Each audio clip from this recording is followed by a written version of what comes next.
Okay.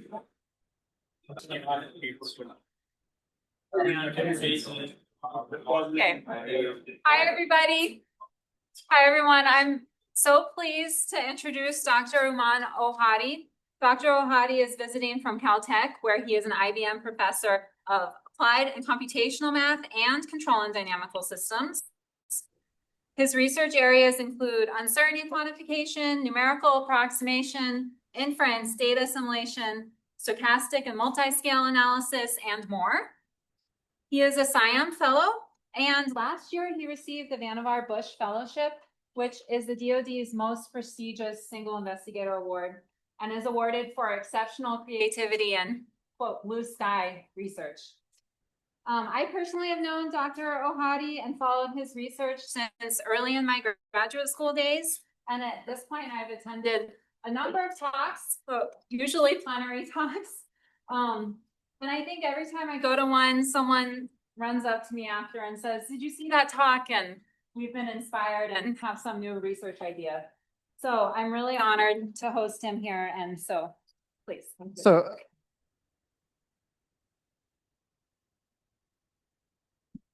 Thank you for the kind introduction, and thanks for the invitation. So I changed a little bit the title of my talk because I want to tell you a little bit about transformation that is about to occur in scientific machine learning. Okay, so the first part of my talk has to do with glorified regression for learning PDEs and the solution operators.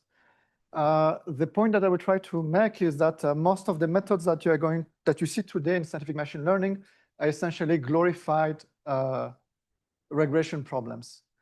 And if you look at them from a perspective of kernel methods, optimal recovery methods, you get very simple solutions with transparent provable guarantees, right?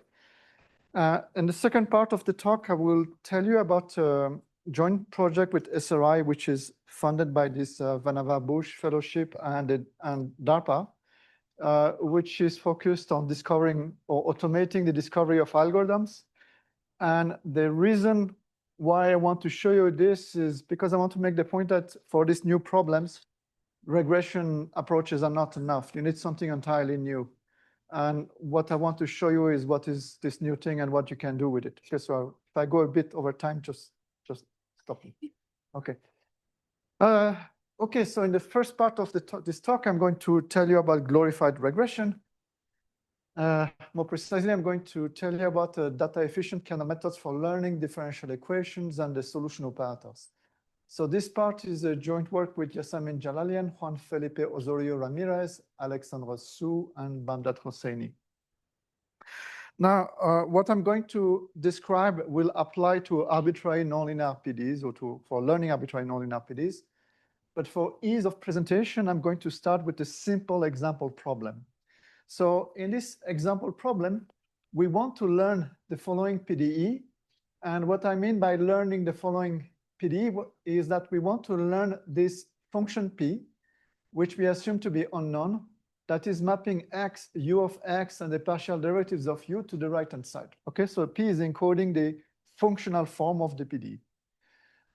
The data is going to come in the form of partial observation of m unknown source solution pairs.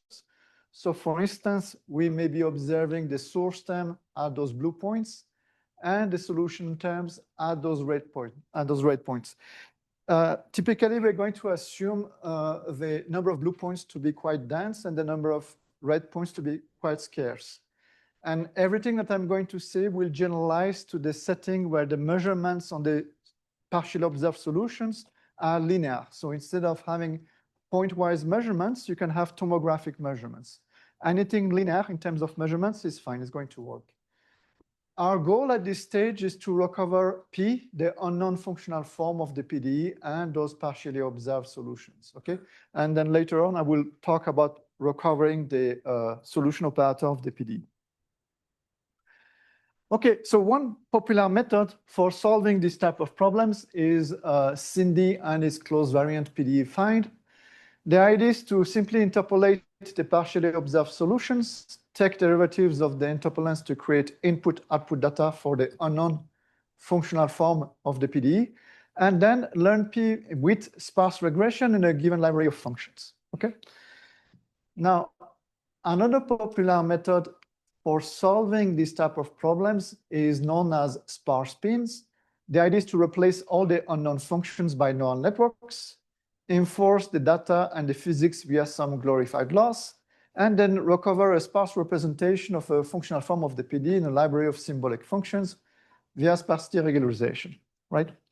Now, other methods for solving and learning PDEs include methods based on neural networks and methods based on Gaussian processes. And while these neural network-based methods are typically easier to implement, and while they benefit from extensive hardware and software support, these Gaussian process methods have more solid foundations, and they have a long history of interplays with numerical approximation, which is why I'm going to focus on them. In fact, this long history of interplay with numerical approximation can be traced back all the way to an exercise that Henri Poincaré put in his course on probability theory at Sorbonne University in 1890, where he asked his students to solve a numerical integration problem by randomizing the integrand, right, with some of the ancestor of a Brownian motion and conditioning the integral on a few quadrature points. Now, that thing got forgotten, and then you have to wait till SARD to see these ideas of interplays between numerical approximation and inference re-emerging. So they re-emerge in the work of SARD, they re-emerge in the work of Grace Wahaba. But again, the whole thing kind of went dormant and went kind of forgotten. And then you're going to see a paper by Larkin, I think it's 1972. I don't know if I'm citing it. Okay, it's 1972 paper by Larkin, where he says that, okay, there is this very interesting connections between numerical approximation and Gaussian process regression, but numerical analysts are not paying attention. And indeed, they did not pay attention. So his paper kind of got forgotten, and the whole thing reemerged later on under fields known as optimal recovery, information-based complexity, and Bayesian numerical analysis. And obviously, these fields were not really talking to each other. So these things, this was 1980s, got forgotten again, and now you see the whole thing reemerging under scientific machine learning, but it's the same thing that keeps reemerging under different names, right? It's essentially a glorified variant of linear regression. Okay, so what I would like to do in this part of this talk is to present a kernel/GP method for PDE/operator learning with a few desirable properties. So it will be interpretable, simple, and transparent. It will work with scarce data. It will be robust to hyperparameter tuning. I will tell you why this is really important, especially if you're into using neural network methods. It will come with simple convergence and error-bound guarantees, and it will outperform existing methods. And again, I will unpack what I mean by this. Okay, now I have a question for you. Raise your hand if you're not familiar with kernel methods and Gaussian process methods. Don't be shy. Okay, so now I'm going to give you 2 slides, crash course on kernel methods and Gaussian process methods. Something that I typically teach over the length of 2 months, but okay, you are going to get the crash course variant of this. So I'm going to do this in the setting of approximating an unknown function given input output data on that unknown function. So this is your classical interpolation problem. Now, the Gaussian process perspective is to simply replace that unknown function by a Gaussian process and compute its map estimator given available data. So what do I mean by this?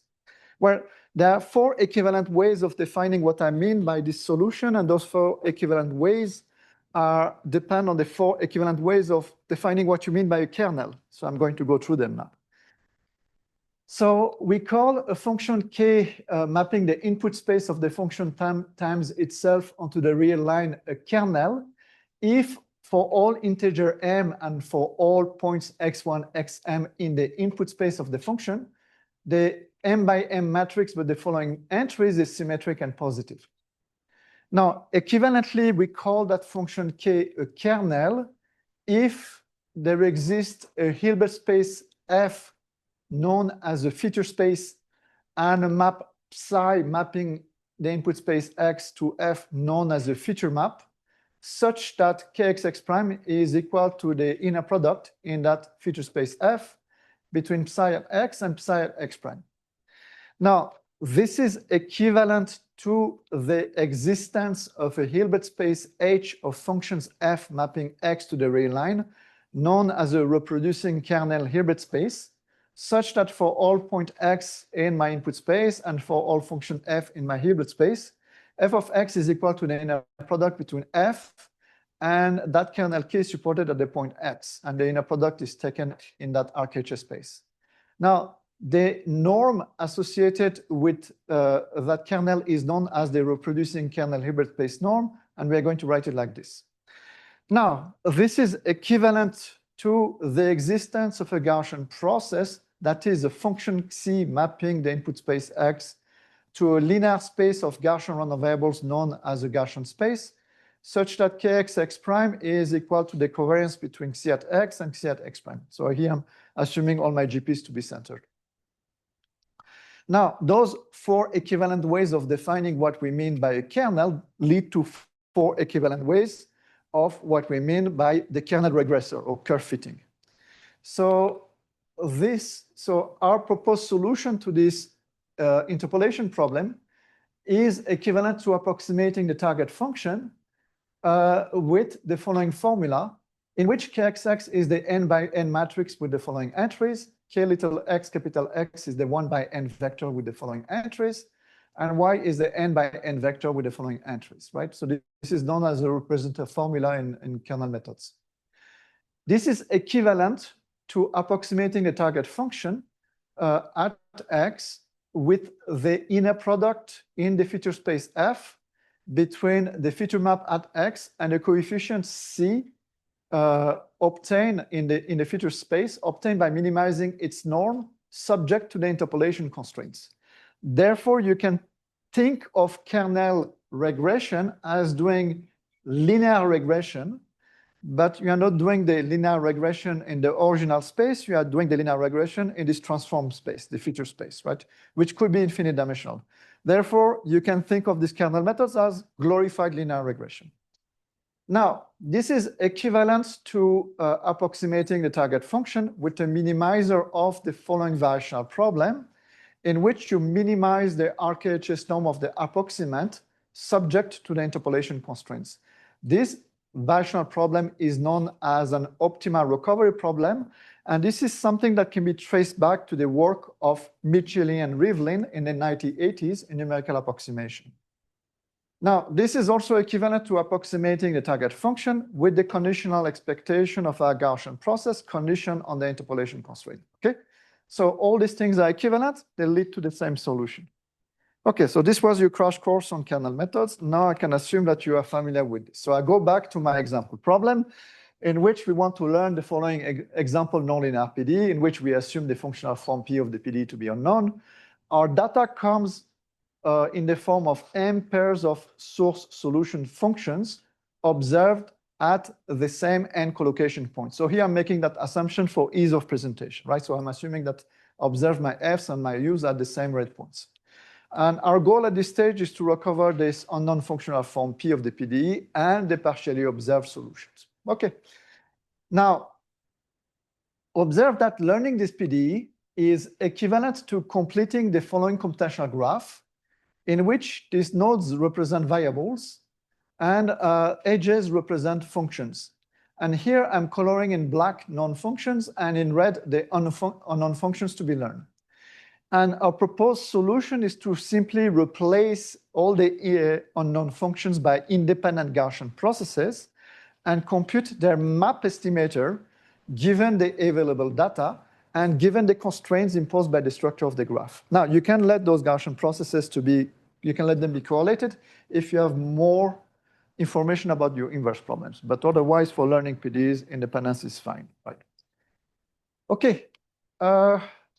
Then, given a kernel K defined on the input space of U and a kernel gamma defined on the input space of P, the method is equivalent to approximating the unknown functional form P and the partially observed solutions UIs with minimizers of the following nonlinear optimal recovery problem, in which the loss is the sum of the squares of the RKHS norm of the unknown functions, And the constraints are enforcing the PDE at the points where you're observing the source terms. Let's call them collocation points. And they're observing the values of the partially observed solutions at the points where you're observing those partially observed solutions. So let's call them observation points. Yes? So do you have the derivatives of U as well, or No. is that you're estimating? Yeah, you're just observing the U's at those points. You're not seeing the derivatives. So this is a point that I will highlight later on. So I do welcome questions, by the way, so don't hesitate to slow me down or to interrupt me. So I'm using I to denote the source solution pair. So the idea is that we are observing M pairs of U's and F's that are all solutions to the same PDE, right? So we are observing source solution pairs and M of them. So I'm using the index I to denote which pair of source solution pairs that we are observing. Okay, now I want to give you a theorem. And I want to give you a convergence theorem because I claim that this is a very simple theorem, and it's very simple to generalize to most of the problems that you're going to see on deep learning that are currently based on glorified linear regression. Okay, and those include generative modeling, learning, solving PDEs, you name it. So the term goes like this. If the field distance between your collocation points goes to 0 as their number n goes to infinity, and if the field distance between the partially input data points of P goes to 0 in a subset of the input space of P as n the number of collocation points and m the number of source solution pair goes to infinity. So here the idea is that we are not fully observing those input data points of P, we're only observing the collocation points, the observation points, and the values of U's at those observation points. So we are not observing the higher order derivatives, right? And we are going to be able to recover P only in the subset of the input space of P where those points become dense, right? Not everywhere, unless you make some assumption about the functional form of the PD, such as the PD is a polynomial with variable coefficients. Then you can recover it everywhere, right? But if it's arbitrary nonlinear, then you can only recover it where you see some data points. Okay, now, then if P belongs to the RKHS space induced by the kernel gamma, and this kernel gamma is regular enough to be continuous so that its RKHS is continuously embedded in some sublet space HS prime for some S prime greater than the dimension of the input space of P over 2. Oof. So this is just a fancy way of saying that we assume that the elements of that RKHS to be continuous functions, right? And if the partial observed solutions belong to the RKHS space induced by the kernel K, and that kernel K is regular enough so that its RKHS is continuously embedded in HS for some S greater than the dimension of the space over 2 plus the order of the PD. This is a fancy way to say that we assume that the elements of that RKHS are twice differentiable functions, so that the PD is defined in a classical or in a strong sense for the elements of that RKHS. And we also need those partially observed solutions to be slightly more regular than the regularity induced by the kernel K. Okay, then the method converges in the sense that our approximate of the partially observed solutions converge as the number of collocation points goes to infinity, and our approximate of the unknown functional form of the PD converges as n the number of collocation points and m the number of source solution pairs go to infinity. And the convergence holds pointwise and also in those respective sublet spaces. And we have a priori error estimates that I will unpack later on. Now, the reason why I'm showing you this theorem is because I actually want to show you the proof. And the reason why I want to show you the proof is because, one, it's very simple. Two, it reveals a fundamental mechanism supporting optimal recovery methods that you can generalize to all your deep learning problems that are essentially based on regression. So the proof is articulated as follows. Because those UIs and FIs are solution pairs of our original PDE, P and the UIs satisfy the optimization constraints of our nonlinear optimal recovery problem. Now, because those Qs and VIs are minimizers of our nonlinear optimal recovery problem, the following inequality holds true uniformly in N, the number of collocation points, and in M, the number of source solution terms. Therefore, our sequence of approximants is uniformly compact. Therefore, if the system is identifiable, our sequence of approximants is going to converge, right? So the rest is classical. I will unpack it a little bit for you. But the point that I'm making is that this inequality, this compactness of your sequence of approximants is really what you need to get convergence, right? Here I'm using RKHS norms because I like kernel methods, so I like to minimize RKHS norms. If you're into neural network methods, you can minimize some Baron norm. Everything else will carry through, right? So the thing that you get here, the reason why the proof is simple is because you are using an optimal recovery method. And because you're using an optimal recovery method, you get that uniform inequality for free. Let me unpack a little bit the rest. So because you have that uniform inequality, you get that your approximant of the partially observed solutions have a RKHS norm that is uniformly bounded in the number of collocation points. Because the RKHS space induced by the kernel K is continuously embedded in HS, and because those VIs are equal to those UIs at collocation points, and because the field distance between collocation points goes to 0, you get that the VIs converge towards the UIs as the number n of collocation points goes to infinity, where the convergence holds pointwise and in the Sobel space. So this is classical stuff. It's classical kernel method, classical scattering inequalities. You see that you can also get error bands here. Now, let me just do a bit of this. Because the UIs are slightly more regular than the regularity induced by the kernel K, you get also convergence in RKHS norm. Therefore, as n, the number of collocation points goes to infinity, your approximants for P have a uniformly bounded RKHS norm in M. And then once you have that bound that is uniform, again, your sequence becomes compact. You turn the exact same crank. Again, I'm doing it here for learning PDEs. You can do it for solving PDEs. You can do it for generative modeling. It's always the same argument, right? All these things are based on glorified linear regression. You look at them from this perspective of optimal recovery. You get a uniform bound in whichever norm you like, and then everything else is just turning the crank. Okay, now we can generalize. So for the general problem, we want to learn the following PDE and its solution operator. So here, again, I assume the PDE to be unknown, and I'm going to write y for the variable corresponding to the domain of the PDE. Why? Because this variable may be space or space-time. The data is going to come in the form of partial observations of source-solution pairs, and we're going to be interested in two problems. One is known as equation learning or discovery, which is a problem of approximating the PDE itself. The other one is known as operator learning, which is the problem of approximating the solution operator of the PDE, which is mapping the right-hand side F to the solution U, right? Now, for ease of presentation, I'm going to assume the boundary condition to be known, but you could also try to learn it. Okay, I'm going to place myself in the setting where learning the PDE is equivalent to learning the functional form of the PDE, meaning that I'm going to assume that the action of the PDE applied to U evaluated at Y, I can write it as the composition between this function P, which is a classical function, and this map phi, which is a vector whose entries are Y, and Q non-linear differential operators applied to U evaluated at Y, right? And we assume, again, this P to be unknown. For instance, if UPDE is the following nonlinear parabolic PDE, then observe that I can write the action of this PDE as this function P evaluated at Tx, which becomes our Y, and at U and the partial derivatives of U, which become our nonlinear differential operators applied to U evaluated at T and X. Does it make sense? Okay, now here I'm using I'm using classical derivatives, but you can also have fractional derivatives in there. You can have integral differential equations. If you want, all these things can generalize.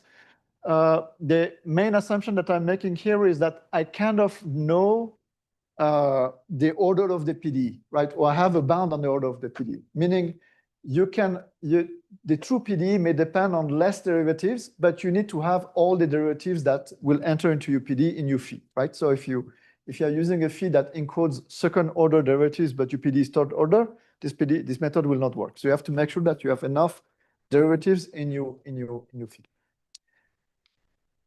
Okay, again, the data comes in the form of partial observation of M unknown source solution pairs. Yes? previous slide, that function A is on the bottom for the partial derivative of x with respect to A. Is the A given to you? So A is not given to you, it's unknown. So this is basically we assume this P to be unknown. All I'm saying is that the true P is in fact this. This is what you want to learn, right? But you don't know what it is. But there is all I'm assuming is that there is such a P that involves an unknown A, but I don't know, right?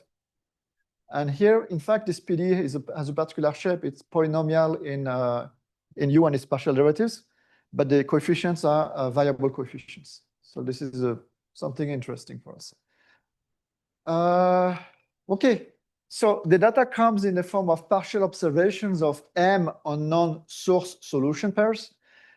For instance, so I'm going to write Ym for the points at which we observe partially observed solutions. I'm going to color them in red, and I'm going to typically assume those points to be scarce. So we don't have many of them. I'm going to write Y for the collocation points at which we observe those source terms. I'm going to color them in white. Typically, I assume that we have a lot of them, right? So we control what our forcing, but the measurements are going to be scarce. And our goal is, again, to learn the partially observed solutions, the unknown functional form of the PD from this available data. Okay, so for ease of presentation, I'm going to introduce two methods for doing that, two kernel-based methods.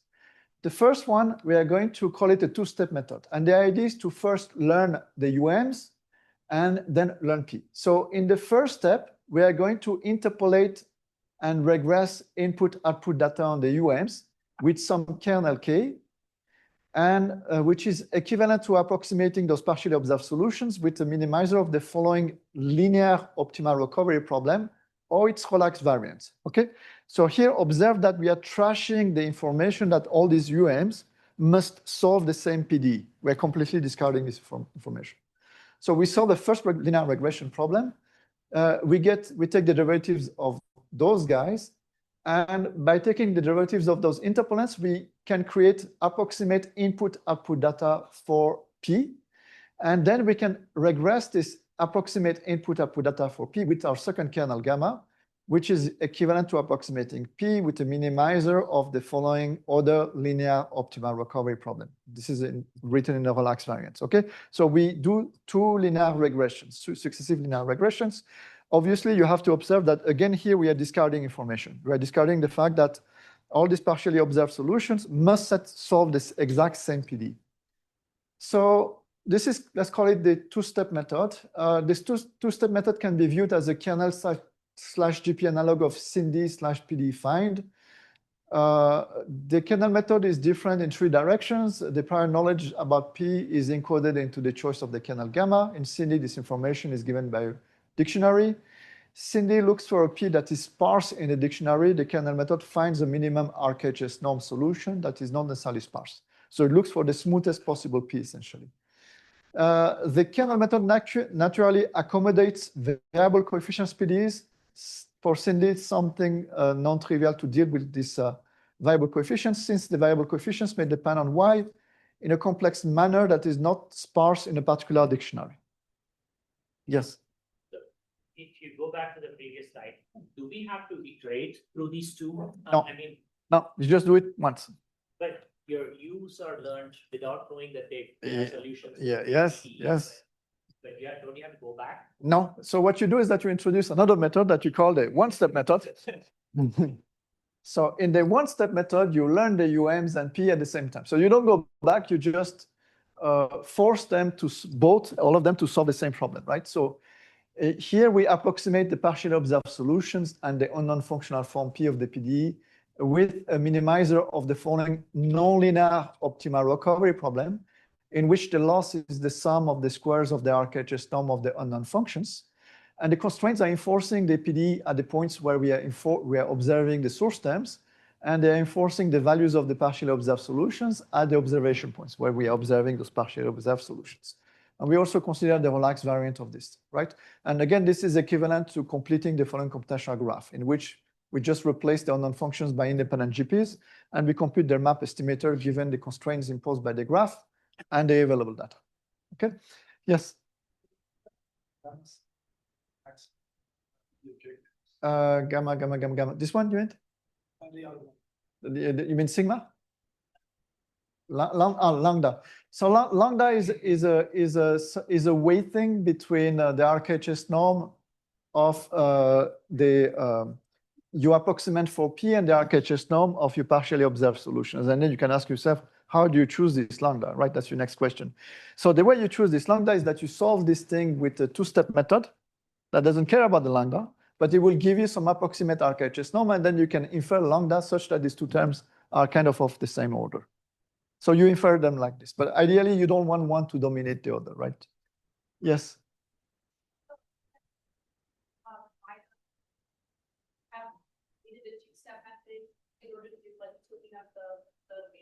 Yes. Just this lambda, right? Now, in most cases, lambda equals 1 will work just fine, right? But if you are into like optimizing your lambda, things like that, as long as you are not using weird kernels, like you're just using your Gaussian kernels, RBF kernels, lambda equals 1 works fine. But if you start using some kind of weird kernels, you may want to learn that lambda.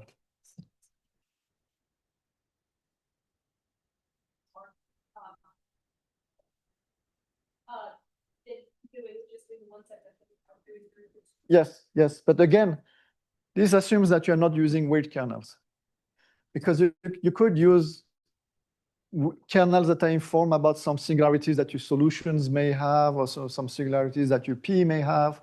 You may enforce some divergence-free conditions on your solutions through your kernel. So there, and then if you put the boundary condition, the boundary condition can be way off compared to learning the PD itself. So you have to weight those things properly then. I will get back to this later on. Okay, so connections with existing methods. What I'm presenting here is can be seen as a generalization of a method introduced in this paper with Yifan Chen, Bamdad Hosseini, and Andrew Stewart. Now, you have also one-step Cindy variants. They are known as weak Cindy and Cindy UQ. And the sparse pins method is also a one-step method, in fact. Now, what sets this one-step kernel method apart is that the kernel-based optimal recovery formulation leads to a stable algorithm that is amenable to second-order optimization. And I will tell you why this is really important. It accommodates a larger number of features and more flexibility in choosing and tuning the features for both the UMs and NP. I will show you why this is important. And it is readily defined with variable coefficients PDs in mind, which is, again, something difficult for dictionary-based methods. Okay, theorem. Let me give you a promise that I will show you our estimates. Yeah. Since you're comparing it with Cindy, I think most of Cindy assumes that you know that, like, if you're working, you know that all the state variables are, or in your case, there's the derivatives, right? They are all given to you, so then you solve it as a regression problem. Or Yes, exactly. Right, but yours is somehow different because you're also not estimating the derivatives. No, not directly. That makes it much more harder in my opinion. In the one-step method. So I will talk about this. So you have to use a specific algorithm for minimizing the corresponding reduced optimization problem that you will get at the end of the day, which I will show you, which is known as Levenberg-Marquardt, which is regularized Gauss-Newton. So I will show you this, right? And I will show you why it's important to start using this kind of sophisticated optimization algorithms. So Gauss-Newton will converge if you're close enough to the solution, but if you are far, you want stable, robust optimization algorithms. So I will get to that point. Okay, so let me just show you a theorem on our estimates. The proof of the theorem is exactly similar to what you have seen before. Like, this comes from optimal recovery plus Poincare inequalities in the form of sampling inequalities. So it goes like this. So assume that your domain is bounded with Lipschitz boundary. Assume that the RHS space induced by the kernel K is continuously embedded in some sublet space H gamma for some gamma greater than the dimension of the space over 2 plus the order of the PD. It's a fancy way to assume that the elements of that RHS can be solutions in a strong sense for the PD. So they have enough continuous derivatives, essentially. And assume that the RHS space induced by the kernel gamma is continuously embedded in some sublet space H eta for some eta greater than the dimension of the input space of P over 2. So again, this is just assuming that the elements of that RHS are continuous functions. and then assumes that the elements of the RHS space induced by the kernel gamma are locally Lipschitz continuous. And this is what I mean. So those are very mild assumptions. Okay, now the error estimates are going to be controlled by two mesh norms. One is the mesh norm of the observation points of the partially observed solutions. So this is essentially the typical distance between those red points. It is also known as a field distance. The second mesh norm is going to be the mesh norm of the partially observed input points of P. Okay, and we're going to define it in a subset of the input space of P, right? Because the partially observed input points of P may not become dense everywhere. So we're going to be able to recover P only where we have seen some data. Okay. Then we have the following theorem. Boom. So this theorem is going to control our error in recovering the non-functional form P of the PDE, and also in recovering the partially observed solutions. Those are errors in Sobolev norm here, in SUP norm here. What you see here is some power of the mesh norm between those collocation points. The power here corresponds to the gap between the regularity of the partially observed solutions and the strength of the norm being used to recover those partially observed solutions. So those are your classical sampling inequalities that you see with kernel methods. Nothing fancy. Here, what you see is the sum of the powers of the two mesh norms. This one is as before. This one corresponds to the mesh norm between the partially observed input points of P. And this power corresponds to the gap between the regularity of P and the strength of the norm being used to measure accuracy in recovering P, which is the SUP norm. Okay, so again, you get your uniform bound, you use sampling inequalities, you open your book by Wendland on scattering data approximation, you get those sampling inequalities, you turn the crank, you get this. Fairly simple. Okay, now let's look at operator learning because it's kind of a hot topic nowadays. In operator learning, your problem is to approximate the solution map of the PD. So this is the map that is mapping F to U. The dominant paradigm is to approximate the solution map via regression between spaces of functions using the Fi's and Ui's as input-output data, right? And two popular choices for doing that with neural networks are FNO and DeepNet. But you can also use kernel methods and they're going to be competitive. The problem with this method is that they are incapable of handling scarce data problems, which is what we are going to be interested in here. So one thing that you are doing here is that you are discarding the fact that your solution operator is the solution operator of some kind of underlying PD. And you may think that maybe if you use that information, you will be able to get very good accuracy without suffering from the curse of dimensionality with very scarce data. So this is what we are going to try to do. So a naive idea will be to approximate the solution operator by inverting the learned PDE. The problem is that the learned PDE may not be invertible because the learned PDE is not guaranteed to be well posed. And for our proposed approach, we are simply going to do the following thing. So for a new right-hand side F, we are going to approximate the solution by solving the learned PDE with the GP/kernel method introduced in the following paper with Yifan Chen, Bamnat Hosseini, and Andrew Stewart, which can be summarized as minimizing the RHS norm of the approximant, subject to the learned PDE being satisfied at a bunch of collocation points. Now, this approach is not only always well posed, it comes with error-bound guarantees that look like very much like what I've already shown you before, right? And the only thing that we have to assume is as follows. So we have to assume that the right-hand side function is such that the solution operator is locally Lipschitz in a neighborhood of that new right-hand side. If it's not locally Lipschitz, there is nothing we can do. And then we have to assume that the solution corresponding to that new F corresponds to lives in a subset where partially observed input points of P become dense. Okay, those are very natural assumptions. If you have these two things, then you get these error estimates, which again look very much like what you have seen before. Okay, so let me show you some numerical experiments. I'm going to consider three types of testing errors for these numerical experiments. One, I'm going to call it the filtering error. So this is the error in recovering the partially observed solutions. We are also going to consider the error in recovering P. So we are going to call it the equation learning error. And then we're also going to consider the error in recovering the solution operator. We're going to call it the operator learning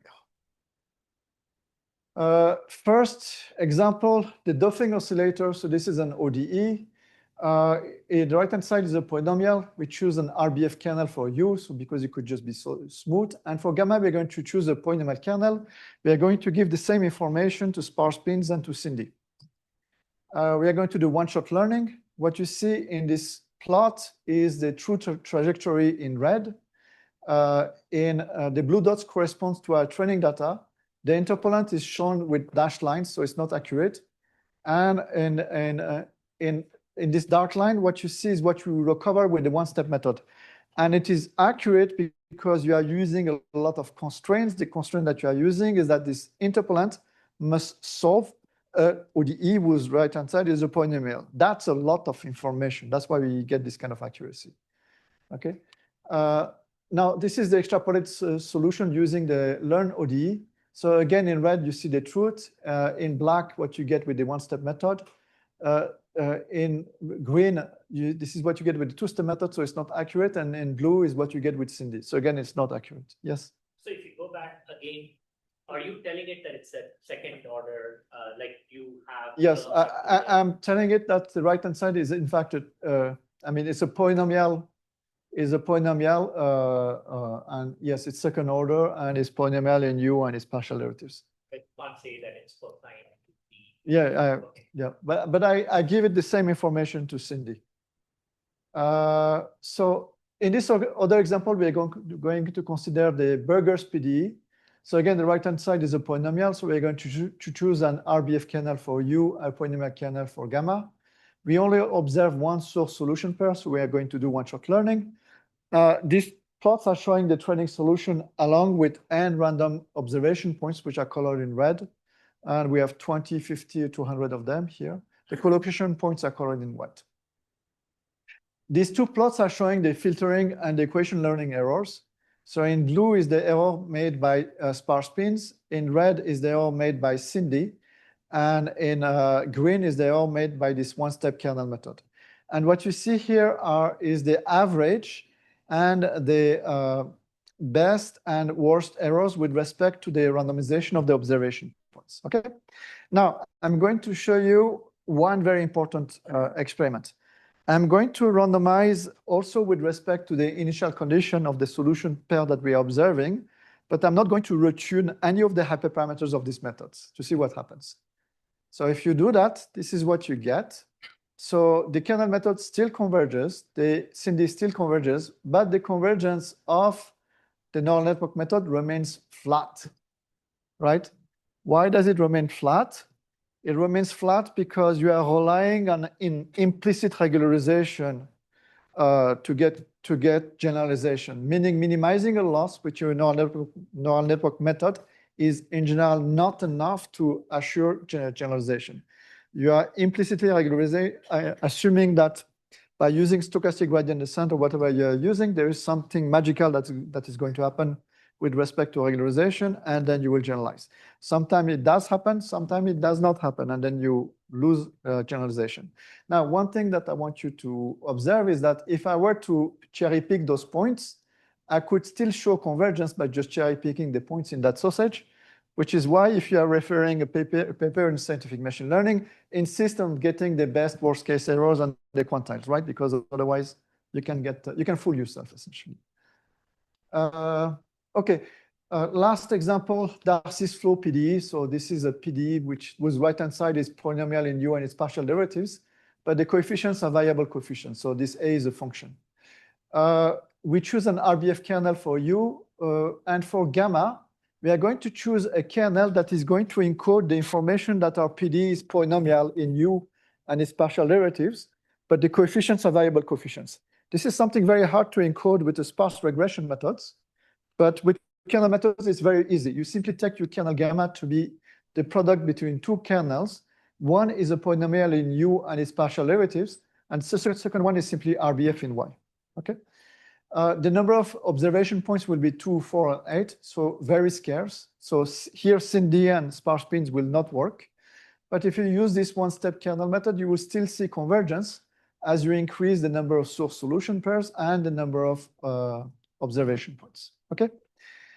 Now, so let me tell you something about implementation. I told you that it was important to you have to be careful about the optimization algorithm that you use.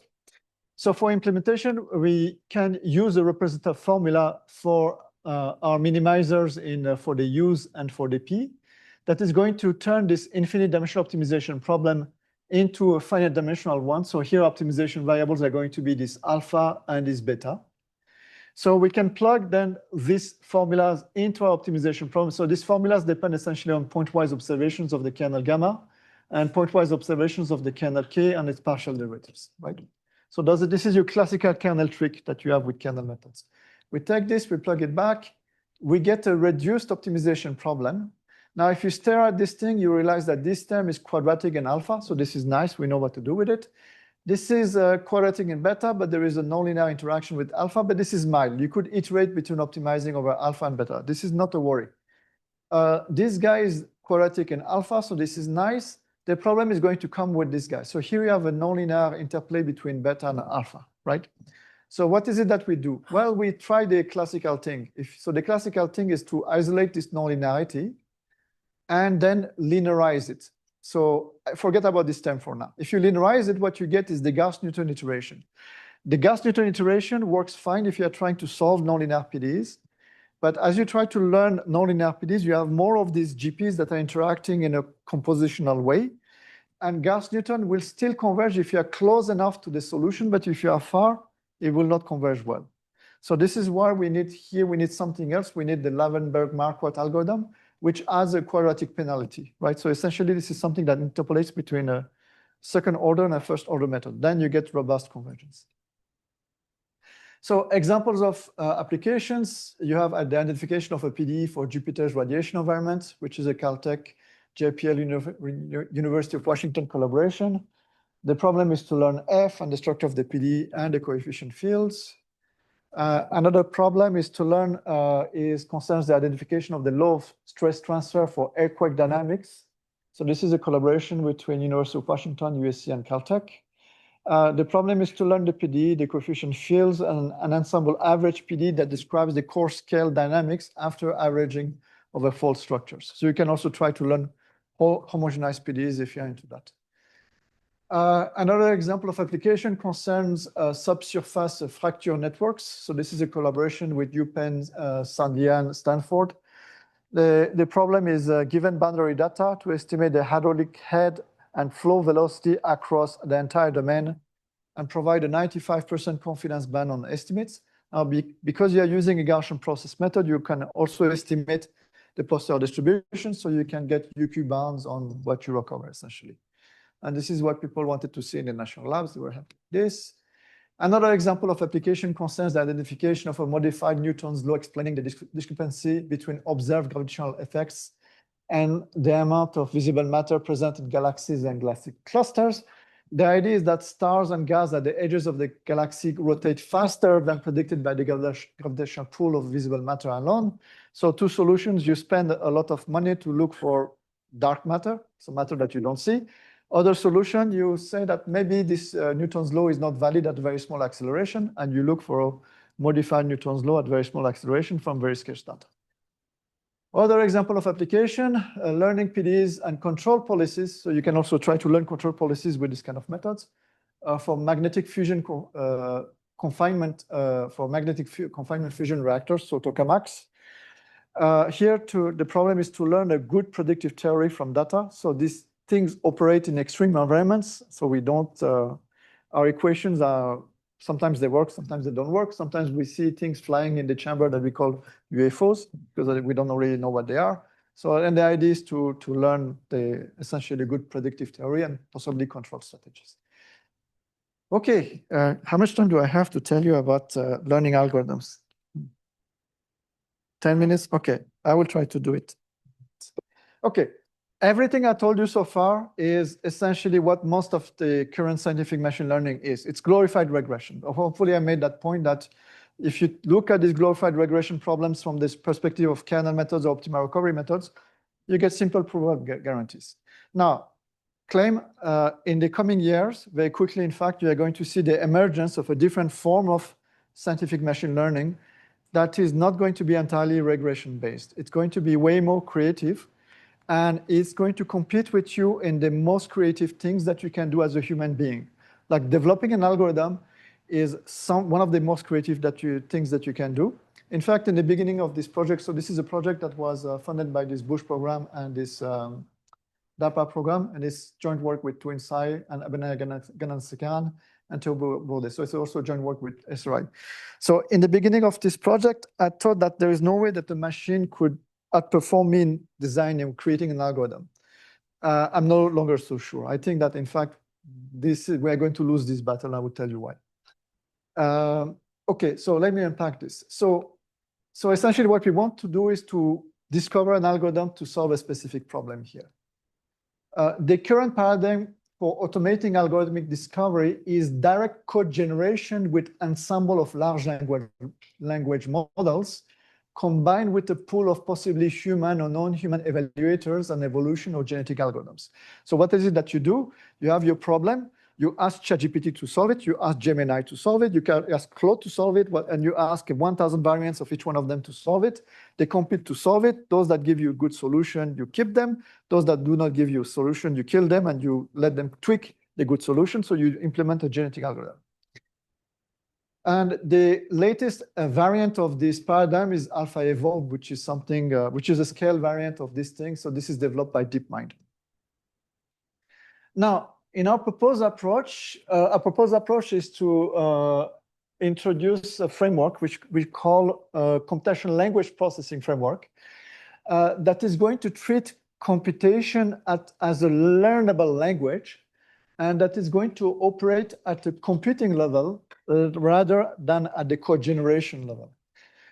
This thing is going to be more efficient because learning is going to occur at the computation level rather than, again, at the code generation level. And as a consequence, this thing is going to be able to generate an algorithm not only for the problem class, but also for each instance of the problem. So it's going to circumvent the no free lunch theorem that states that no single algorithm can universally outperform all others across every single problem instance.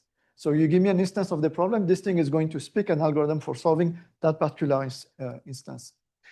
So this framework is going to conceptualize the algorithm as a string of elementary computational operations, which we call primitives or tokens, that are going to be chained with a precise computational grammar or syntax. Then this framework does not require prior data, as it is going to teach itself how to speak or generate algorithms.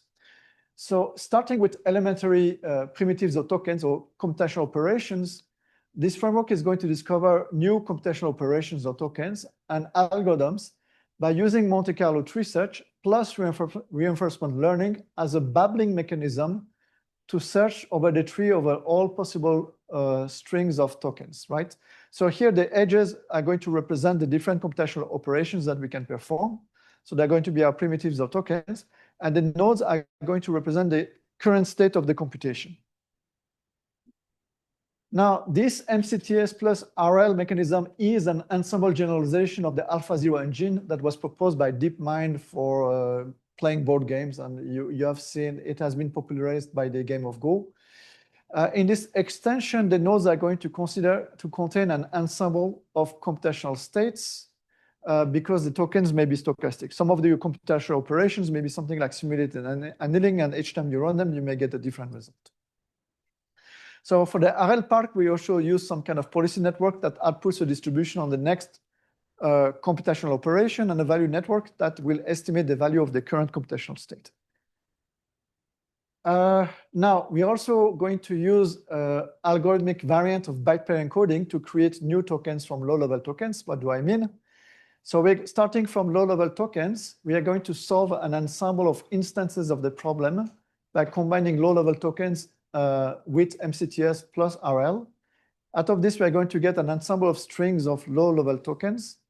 And the token pair that occurs most often is going to be replaced by a new token E, right? And this new token E is added to the alphabet for the next iteration. In fact, this mechanism is something that you use in your brain in everyday life, right? So you have a token in your mind that is called buy milk, but that buy milk token is decomposed into go down the stairs, take your car, drive to the supermarket over there, buy your milk, blah, blah, blah. But because you do it so often, it becomes a token in your brain. So we are doing that. Okay, what we are automating here and amplifying is the same strategy that was employed for the discovery of tuber codes, which have transformed digital communications by enabling efficient and reliable transmission close to the theoretical maximum.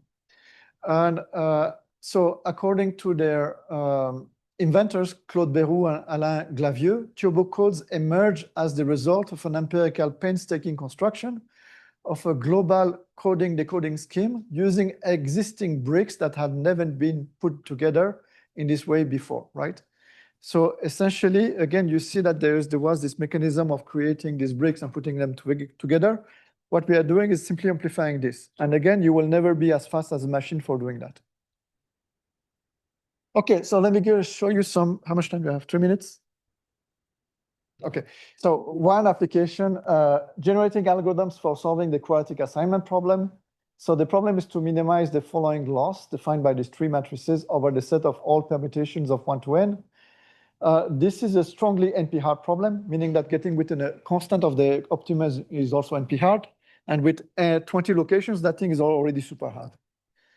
It contains the traveling salesman problem as a particular easier case, and it contains the graph matching problem as a particular case. Applications concern supply chain and resource allocation and optimization in logistics. I will not linger on that. Other applications concern facility layout, location, extra, data center optimization, radar parking. Let me skip that. So starting with a small number of low-level computational operations, which we call primitives, this framework with byte-pair encoding is going to discover increasingly more complex and effective algorithms encoded as dominant strategies of tokens. So we start with something like taking the gradient of the loss, linear sum assignment, and then we start combining them. We start trying to solve the problem, and again, we start complexifying these tokens. What this plot is showing are the iterations in this approach, and every time you see a vertical line, we're doing one round of byte-pair encoding. And what we see is that at the third round of byte-pair encoding, we rediscover the algorithm that is being implemented in SciPy for solving the quadratic assignment problem. This is known as the Frank-Wolf algorithm, but you don't have to stop here. You can keep going. And as you keep going, you're going to discover increasingly more efficient algorithms. How does it behave? Well, here we are going to compare with Gurobi, which is the state-of-the-art industrial solver. The license costs $16,000. We're going to compare against AlphaEvolve. The inference costs $500. And this is our method. Each inference costs $0.004, right? This is what you get with Gurobi. This is what you get with AlphaEvolve. What I'm showing you is the optimality gap.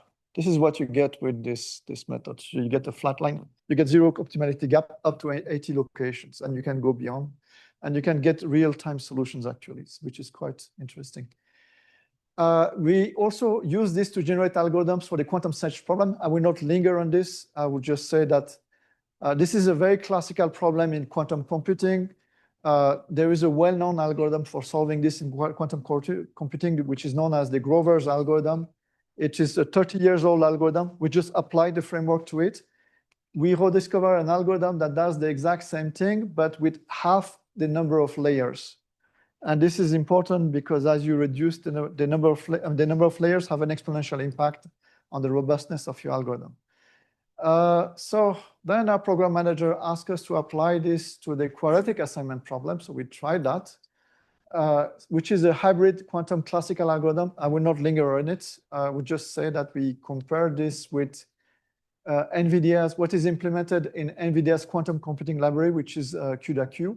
So the particular version that they have is known as ADAPT-QAOA. And in the first trial, we got 35% average improvement over that thing. Okay. And I will not go over this, and I will be happy to take questions.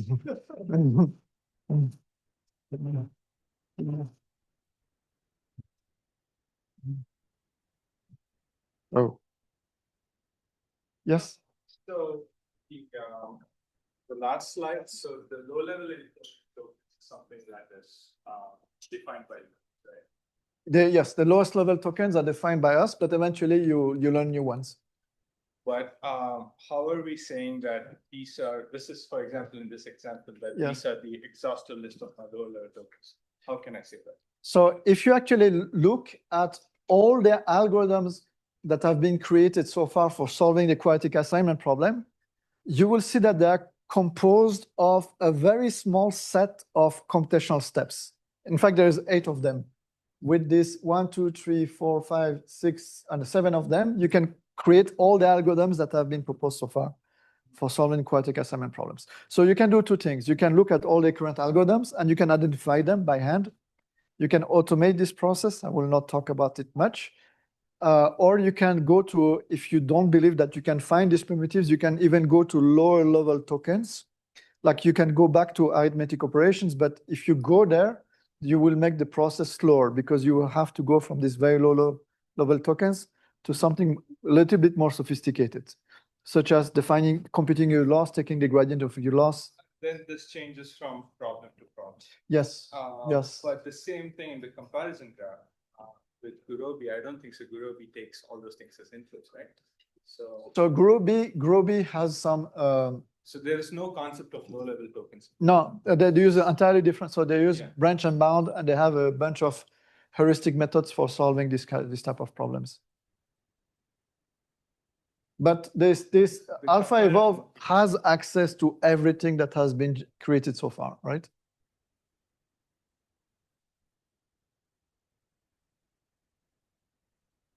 Yes.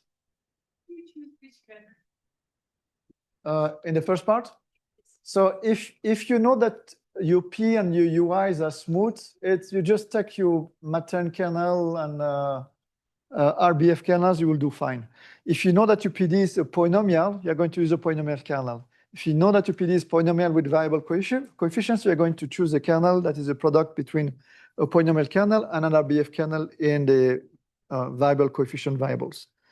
So you basically you put into your kernel whatever you know about those unknown functions that you're trying to approximate. So this is the nice thing about these kernel methods. If you compare them to neural network methods, you're not just playing with the architecture, you're also playing with the choice of the kernel. So for instance, if you are doing something for magnetic fusion, confinement fusion reactors, you have a magnetic field, B, it must satisfy divergence of B equals 0. You can choose a kernel such that its RHS space is a space of vector field that are divergence free. The way you do it is that you take a scalar kernel, you take the curl of that kernel, you get a matrix valued kernel such that its RHS is an RHS of divergence free vector fields. Does it make sense? Yeah.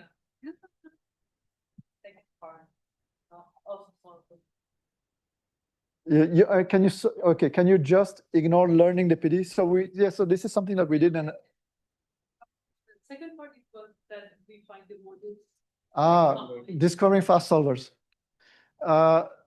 So I think yes, we have not done it, but this is ongoing work. One interesting problem, I think, if you want to work on such problems, will be to try to solve high frequency Helmholtz.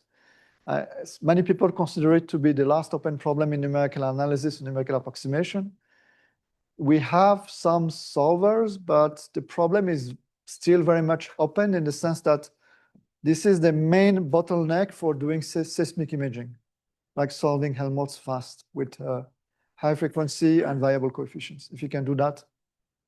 So we have not done it, but I think, can it be done? I think yes. If you put enough people on it and enough money, you will get something. Okay.